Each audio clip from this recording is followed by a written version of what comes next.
Hello mga ka-bake and roll! Welcome po muli sa ating kusina.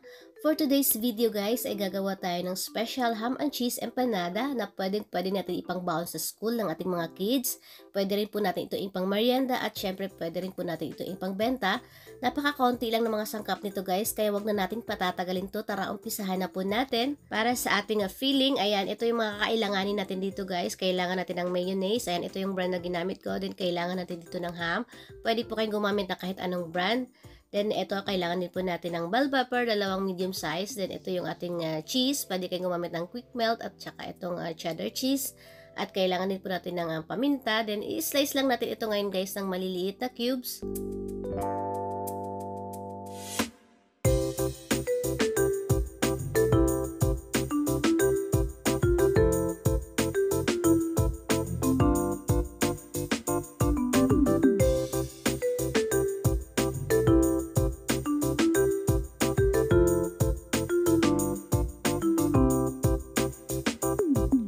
Ganito kaliit lang yung paghiwa natin guys. Ayan. Then same lang din po dun sa ating bell pepper at saka dun sa ating cheese. Hahaluin na natin yung ating mga sangkap ngayon dito sa ating mixing bowl. Ilagay lang natin yung ating ham, yung ating cheese at saka yung ating bell pepper.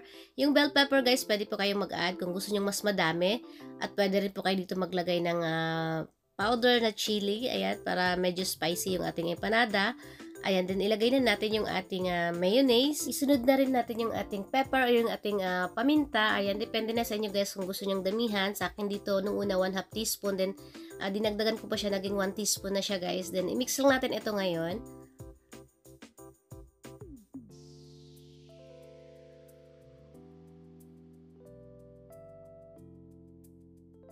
Tatakpan lang muna natin ito, then pwede natin siyang ilagay muna sa chiller habang ginagawa natin yung ating dough or yung ating empanada crust. Pagsasamahin lang muna natin yung ating dry ingredients dito sa ating mixing bowl. Ilagay lang natin yung ating third class flour at saka yung ating salt.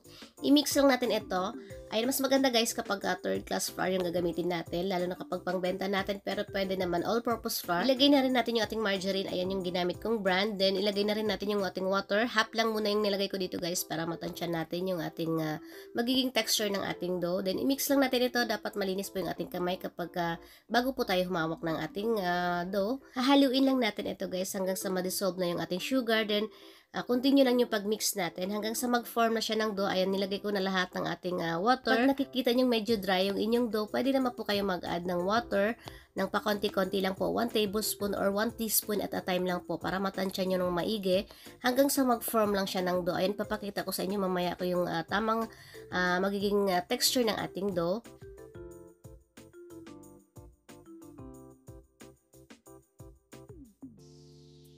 Ayan guys, kapag wala na tayong nakikitang dry flour dito sa ating mixing bowl, ililipat na natin ngayon yung ating dough dito sa ating working area. Naglagay lang ako dito ng konting margarine. Continue lang natin yung pag-knead natin hanggang sa magiging smooth na yung ating dough. Hindi naman kailangan dito guys na magiging elastic siya. Hanggang sa magiging smooth lang, papakita ko sa inyo mamaya. Mamasahin lang natin siya or i-knead lang natin siya ng mga 20 minutes.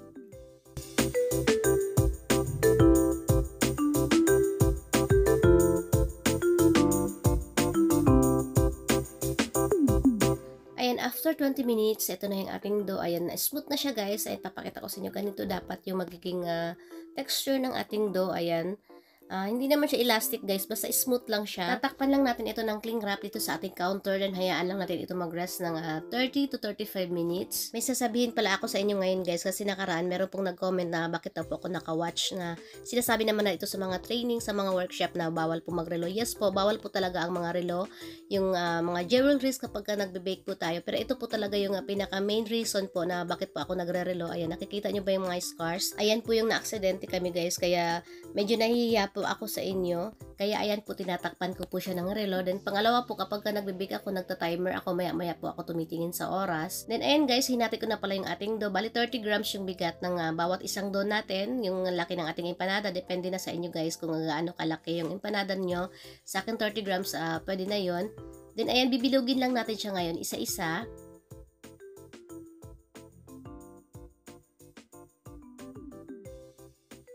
Uulitin lang natin ito dito sa ating mga natira pang dough.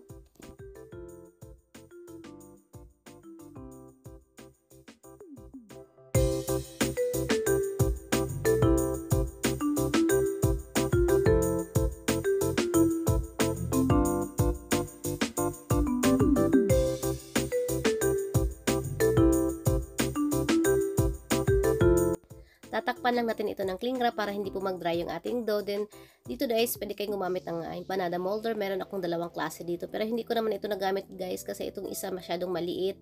Then yung isa naman parang dumidikit yung dough natin. Kaya mano-mano na lang yung ginawa natin. Then ito na yung ating filling. Kunin lang natin yung una nating nabilog na dough. Then ipa-flatten lang natin siya guys. Then ilagay na natin yung ating palaman or yung ating filling. Then ayan, isara lang natin maigi yung ating dough. Siguraduhin po natin na nakasealed po yung ating dough para hindi po lalabas yung filling natin kapag piniprito na natin siya. Ayan, ipipinch lang natin yung dulo guys. Kailangan na walang hangin sa loob. Then ayan, gumamit po ako dito ng ring para i-cut yung ating dough. Pwede po kayong gumamit ng gunting or scissor. Ayan, then gumamit po ako dito ng tinidor para isara yung pinakadulo ng ating dough. Ayan, ulitin na natin itong proseso na to dito sa ating natira pang dough. Dito guys, pwede pa kayo mag-add dito ng mozzarella cheese or ng parmesan cheese. Ako dito nag-add pa ako ng quick melt na cheese para mas lalong special yung ating empanada. Then ayan guys, ipipinch lang natin ito kung hanggang saan yung filling guys, doon nyo siya isasara para sisiksik siya guys, hindi siya magkakaroon ng hangin sa loob. Then ito dito, gumamit ako dito ng gunting. Kung wala po kayong ring, ayan, pwedeng gunting yung gagamitin natin.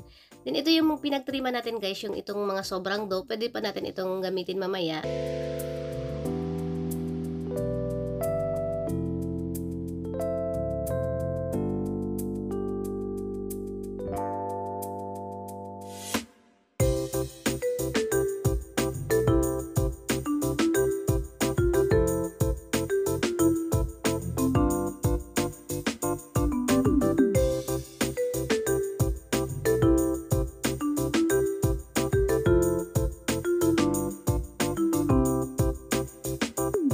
Ito na po lahat ng empanada na nagawa natin. Bali dito sa recipe na ito guys, makakagawa kayo dito ng 33 pieces na empanada dun sa 30 grams na bawat isang dough. Then ito naman yung pinagtriman natin kanina guys, yung ginupit natin sa gilid ay nakagawa pa ako dito ng 3 piraso. I-rest lang muna natin ito bago natin siya i-flatten. Then ito na siya guys, pwede pala natin siya i-stock sa freezer kung kailan natin pwede kumain ng empanada, pwede po tayong magluto. Basta kapag balak niyo siyang i-stock sa freezer, ayan, bago niyo po siya ilagay sa ziploc bag, ayan, dapat ilagay niyo muna siya sa freezer guys ng mga 35 minutes. Ayan, nakikita niyo ba ito guys? Ayan, medyo matigas na siya guys. Nilagay ko na siya sa freezer ng 35 minutes bago ko siya dito nilagay sa ziploc bag kasi binabaon din ito ng mga kids ko guys, kaya nag-stock din ako sa freezer. Then kapag lulutuin niyo naman siya guys or ipiprito niyo na siya, ibalik nyo lang siya sa room temperature bago nyo siya iprito. Huwag nyo po siyang iprito na frozen pa siya guys kasi hindi po magiging maganda yung outcome ng inyong empanada. Ayan, pipirtuhin na natin ngayon yung natira. Nagpainit na pala ako dito ng mantika sa kawali or ng oil. Ayan, naglagay lang ako ng konting flour para malaman natin na nga pwede na siya. Kapag nagbubbles na siya guys, pwede na ito. Ilagay na natin yung ating mga empanada. Iprituhin lang natin ito ngayon guys sa mahinang apoy lang po. Medium heat lang para hindi po mahilaw yung ating empanada at hindi po siya masunog. Ayan, kapag nag-slightly golden brown na yung ating empanada, pwede na natin siyang baliktarin. Then kapag pantay na yung kulay niya guys, pwede natin siyang hanguin dito sa ating kawali. Then ayan guys, kapag ganito na yung kulay niya, ayan, pwede na ito guys. Huwag na natin siyang hayaan mag-dark pa yung color kasi papait na yung empanada natin. Basta tandaan natin guys, mahinang apoy lang or medium heat lang po para unti-unti po siyang maluto. Hindi po yung bigla or baka mahilaw po yung ating empanada. Dapat medium heat lang siya guys. Ulitin lang natin itong proseso na ito guys hanggang sa maprito na natin lahat ng ating empanada. Then, meron pala tayo 2 piraso dito guys. Ayan, bumuka siya kasi hindi natin nasarang maigi. Yan po yung mangyayari guys kapag hindi po natin ayusin yung pag-sealed ng ating dough. Ayan, lalabas po yung filling lalo kapag maraming cheese yung ilagay natin.